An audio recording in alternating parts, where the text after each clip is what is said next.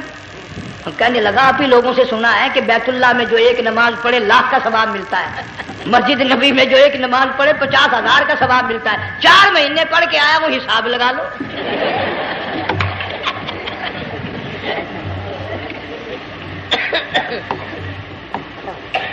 مسائل سیکھتے نہیں، ارکان اور آداب بیت اللہ کے سیکھتے نہیں۔ ڈی سی کے دفتر میں اگر جانا ہو کئیوں سے پوچھے کیسا جاؤں، کس طرح درخواست دوں، کیسے کہوں، کیسے کھڑا ہوں، کیسے بیٹھوں، کیا عرض کروں، اور اللہ کے دربار میں ہم جاتے ہیں اور سیکھ کرنے جاتے ہیں، یہ خوف نہیں کہ اگر بے ادبی ہوگی تو مارا جاؤں گا۔ اللہ تبارک و تعالیٰ جل شانہ نے اسماعیل علیہ السلام کے نرم و نازک ایڑیوں سے بنیاد ڈال کر خانہ کعبہ کی، اللہ نے ہمیں یہ کعبہ دیا، گناہوں کی معافی مانگنے کے لیے وہاں جاؤ، اللہ تبارک و تعالیٰ کے دربار میں حاضر ہو کر مانگنے کے لیے یہاں جاؤ۔ ارشاد فرمایا مدنی کریم صلی اللہ تعالی علیہ وسلم نے، جو آدمی صحیح ارکان حج کے ادا کر کے واپس جاتا ہے اس طرح واپس آتا ہے گویا آدمی ماں کے پیٹ سے پیدا ہوا۔ پہلے لوگ یوں ہی حج کیا کرتے تھے، یوں ہی قربانیاں کرتے تھے، اب تو ہر چیز کی لوگ آسانی تلاش کرتے ہیں۔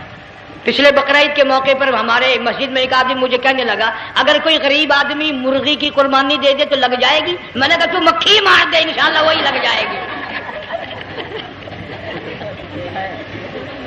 سارے کام ٹیڑھی ہو گئے، نیچے نیچے نیچے نیچے کو چلے آ رہے ہیں۔ آج کل وہ ٹیڑھی بکرے بکری آئے ہوئے ہیں نا، کہیں تو قربانی کے لیے یا کندھے کو اٹھا کر لاوے، اب بتاؤ یہ گوشت بانٹے گا یا کھاوے گا یا فریج میں رکھے گا، کیا کرے گا؟ بالکل کام بگڑ گیا۔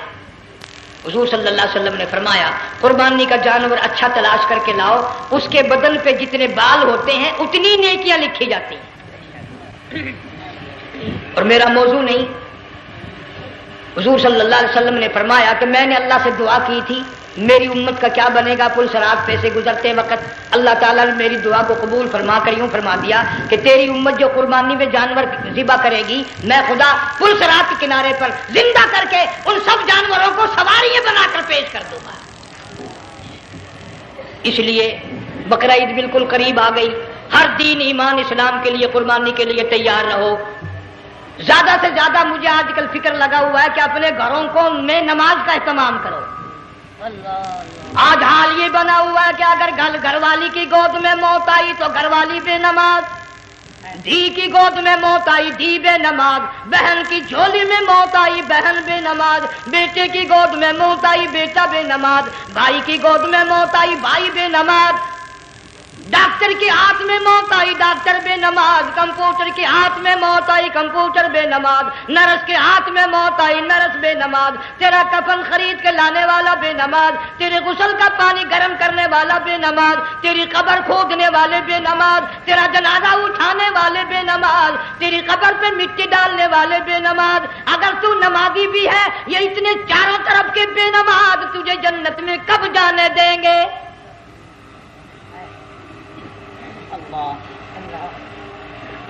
اس بچی کا فکر کیوں نہیں کرتا؟ کلاس میں فیل ہو جائے تجھے دکھ لگتا ہے میری بچی فیل ہو گئی، ساری عمر نماز نہ پڑھے تجھے کبھی درد نہیں ہوا کہ جہنم کے انگاروں میں جلے گی۔ بیوی ایک دن تیرا کہنا نہ مانے آگ لگ جاتی ہے، ساری عمر نماز نہ پڑھے بے ایمان تجھے کبھی آگ نہیں لگی۔ اس گھر سے تیرا جنازہ نکلے گا، اس گھر سے تیری میت اٹھے گی جس گھر میں تو نے سارے بے نماز پیدا کر رکھے ہیں، سارے بے نماز اکٹھے کر رکھے ہیں، کس طرح ایمان کلمہ ساتھ لے کر جائے گا؟ اس لیے اپنے ماحول میں اپنے گھر میں بچیوں کو بہنوں کو پیار سے محبت سے بڑے عقیدت سے ان کو نمازی بنا، تاکہ مرنے کے بعد جب تیرا جو بیٹی بہن منہ دیکھنے آئے تو نمازی تو تیرا منہ دیکھنے آئے، تیرا منہ دیکھنے بھی سارے بے نمازی آئے، تجھے کیا فائدہ ہوگا؟ اللہ سبحانہ و تعالی ہم سب کو ہمارے گھر کے ماحول کو نمازی بنائے۔ مفتی صاحب اس دنیا فانی سے رخصت ہو گئے، تشریف لے گئے، جان سارا بے وارثہ ہو گیا۔ مفتی صاحب ہی کا مدرسہ ہے، یہ مفتی صاحب ہی کے بچے ہیں، ان بچوں کی سرپرستی کرو، ان کا اکرام کرو، ان کی عزت کرو، جامعہ حلیمیہ کی خدمت کرو۔ بقرہ عید کا موقع آ رہا ہے، وہ تو نہ جانے کس طریقے سے اپنا کام چلاتے تھے، ہزاروں لوگوں سے ان کے تعلقات تھے، یہ بچے ہیں، نیا کام ہے۔ اللہ سبحانہ و تعالی ہر خدمت گزار کو دو جہان میں سرخ روئی عطا فرمائے۔ بڑی اچھی اچھی کیسٹیں آپ کو یہاں سامنے سے ملیں گی اپنے گھر کا ماحول بنانے کے لیے۔ پیغمبر کی دعا سے پہلے نہ اٹھا کرو بھائی، ہائے ہائے، کوئی دنیا کا دین کا جس کو کوئی اللہ سے حاجت ہو بیٹھ جائے ایک منٹ کے لیے، درود شریف پڑھ کے دعا مانگو، اللہم صلی وسلم وبارک علی سیدنا و مولانا محمد وعلی آل سیدنا و مولانا محمد وبارک وسلم۔ یا اللہ قبلہ مفتی صاحب رحمہ اللہ کی قبر کو جنت کا باغ بنا، اللہ تعالیٰ ان کے گھر والوں کو صبر جمیل کی توفیق عطا فرما، اللہ پاک ان کی آل اولاد کو مفتی صاحب کا جانشین صحیح معنوں میں جانشین بنا، اس مدرسے کو آباد فرما، اللہ تعالیٰ سارے جنگ کی سرپرستی فرما، سارے شہر کو آباد فرما، ہر شر سے ہر فتنے سے سب کی حفاظت فرما۔ یا اللہ ہم سب کو سچا مسلمان پکا دیندار بنا، ہمیں اور ہماری اولاد کو نیک اور نمازی بنا۔ یا اللہ ہمارے گھروں کو نماز اور قرآن سے آباد فرما، کلمے اور ایمان والی موت عطا فرما۔ صوفی مولانا محمد یار صاحب رحمہ اللہ کی قبر کو جنت کا باغ بنا۔ یا اللہ تمام مسلمانوں کی بخشش فرما، ساری امت کی مغفرت فرما، ساری مخلوق پہ کرم اور فضل فرما۔ یا اللہ سارے پاکستان کی حفاظت فرما، پاکستان کے داخلی خارجی دشمنوں کو ذلیل و خوار کر دے۔ یا اللہ ہم سب کو یقین ایمان اپنے اندر پیدا کرنے کی توفیق عطا فرما، ظالم کے ظلم سے بچا، شریر کی شرارت سے بچا، مولا حاسدوں کے حسد سے بچا، فتنہ پردازوں سے ہم سب کی حفاظت فرما، بے اولاد کو اولاد عطا فرما، جن کے پاس بچیاں ہیں اللہ تعالیٰ نرینہ اولاد عطا فرما۔ اور میں تو کافی دنوں کے بعد آیا ہوں، پرانے دوستوں میں سے تھے قاری غلام محمد صاحب، سب کا رحمت اللہ علیہ، اللہ تعالیٰ ان کی قبر کو جنت کا باغ بنا، سب کو جوار رحمت میں جگہ عطا فرما۔ ہمارے بڑے بزرگ قبلہ درخواستی صاحب مدذلو یا اور جتنے بھی بیمار ہیں اللہ پاک صحت کاملہ عطا فرما، مجھے بھی پیر غلام حبیب صاحب اللہ تعالیٰ ان کو بھی صحت کاملہ عطا فرما، اور میں گناہگار بھی اب تو سارا سال گزر گیا، اکثر بیماری رہتا ہوں، اللہ تعالیٰ صحت کاملہ عطا فرما، موت آئے تو کلمے اور ایمان والی موت عطا فرما۔ یا اللہ دو جہان سبحان اللہ، ماشاء اللہ، کتنا شاندار بیان لگا۔ آپ سب کو بتائیں کومنٹ میں کہ آپ سب کو بیان کیسا لگا، اور اپنے دوستوں تک ویڈیو کو شیئر کریں۔ جن بھائیوں نے ہمارے یوٹیوب چینل کو سبسکرائب نہیں کیا ہے وہ ہمارے یوٹیوب چینل کو سبسکرائب کریں۔ چلیے آپ لوگ بنے رہیں ہمارے نیکسٹ ویڈیو کے لیے۔ السلام علیکم۔